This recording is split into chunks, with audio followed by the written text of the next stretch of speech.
एक बार एक बहुत बड़ा बिजनेसमैन एक छोटे से गांव में जाता है। उसका मकसद होता है कि उस गांव में एक बड़ी सी फैक्ट्री लगानी है। वह एक ऐसी जगह पर पहुंच जाता है जहां पर उसके सामने एक नदी होती है और उस नदी के सामने वह गांव होता है। अब उसके सामने दो रास्ते हैं। पहला कि वह सड़क के रास्ते घूमकर उस गांव तक जाए, जिसमें लगभग 10 घंटे लग जाएंगे, क्योंकि वहां तक पहुंचने का कोई डायरेक्ट रास्ता नहीं है।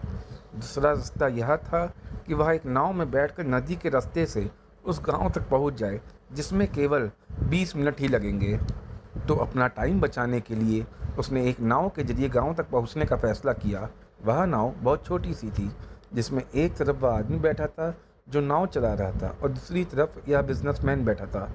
नाव में बैठने के थोड़ी देर बाद उस बिजनेसमैन ने नाव वाले से पूछा, तुझे पता है तेरी नाव में कौन बैठा है? तो नाव वाले ने बड़े भोलेपन से कहा, नहीं साहब, मैं नहीं जानता।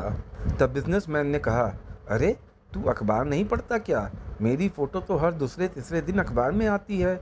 तो नाव वाले ने कहा, अरे साहब, मुझे पढ़ना लिखना नहीं आता। मैं बहुत छोटा था जब मेरे पिताजी गुजर गए थे और अपने परिवार का ध्यान रखने के लिए मैंने बचपन से ही काम में लग गया, इसलिए मेरा स्कूल बचपन में ही छूट गया था। यह सुनकर उस बिजनेसमैन ने नाव वाले का मजाक उड़ाते हुए कहा, तुझे पढ़ना लिखना भी नहीं आता, ऐसी ज़िंदगी का क्या फ़ायदा? यह सुनकर उस नाव वाले को बुरा तो बहुत लगा, लेकिन उसने कुछ नहीं कहा। थोड़ी देर बाद वह बिजनेसमैन उस नाव वाले से बोला, अभी कुछ दिन बाद यह जो तू सामने ज़मीन देख रहा है ना, वहाँ मेरी एक बड़ी सी फैक्ट्री लगेगी, जहाँ पे हम मिनरल वाटर की बॉटल्स बनाएंगे। उस नाव वाले को बात समझ में नहीं आई। उसने कहा, किस चीज़ की फैक्ट्री? तो बिजनेसमैन ने बड़े इरिटेट होकर उससे कहा कि वहाँ पानी की बोतलें बनेंगी, जो तेरे गांव में नहीं बिकती लेकिन शहरों में बहुत बिकती है।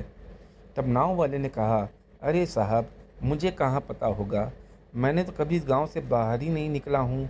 फिर बिजनेसमैन ने उसके ऊपर हंसते हुए बोला, तू कभी इस गांव से बाहर तक नहीं गया? तुझे पता ही नहीं कि शहर क्या होता है? ऐसी ज़िंदगी का क्या फ़ायदा? उसकी यह बात सुनकर नाव वाले को सच में यह लगने लगा कि उसकी ज़िंदगी किसी काम की नहीं है। यह सोचते हुए उसकी नाव पर से ध्यान हट गया और नाव एक बड़े पत्थर से जाकर टकरा गई, जिसकी वजह से नाव में पानी भरने लगा और नाव डूबने लग गई। उस जगह पर पानी बहुत ही गहरा था और किनारा बहुत दूर था। नाव वाले को समझ नहीं आया कि अब इस नाव को बचाने का कोई तरीका है भी कि नहीं। फिर वह अपनी जान बचाने के लिए नदी में कूदने वाला था। तभी उसने बिजनेसमैन से पूछा, आपको तैरना तो आता है ना साहब? तो बिजनेसमैन ने घबरा कर पूछा, ऐसा क्यों पूछ रहे हो, मुझे तैरना आता है कि नहीं? उसकी यह बात सुनकर नाव वाले को हंसी आ गई और बोला, साहब, आपको तैरना नहीं आता? ऐसी ज़िंदगी का क्या फ़ायदा? यह सुनकर उस बिजनेसमैन को अपनी गलती का एहसास हुआ और हाथ जोड़कर उसने नाव वाले से कहा, तुम जो मांगोगे मैं तुम्हें दे दूंगा, बस मेरी जान बचा लो। तो उस नाव वाले ने कहा, अरे साहब, घबराओ नहीं, मुझे सिर्फ तैरना ही नहीं आता, बल्कि डूबते हुए लोगों को बचाना भी आता है। आप मुझे कसकर पकड़ लो, मैं आपको कुछ नहीं होने दूंगा।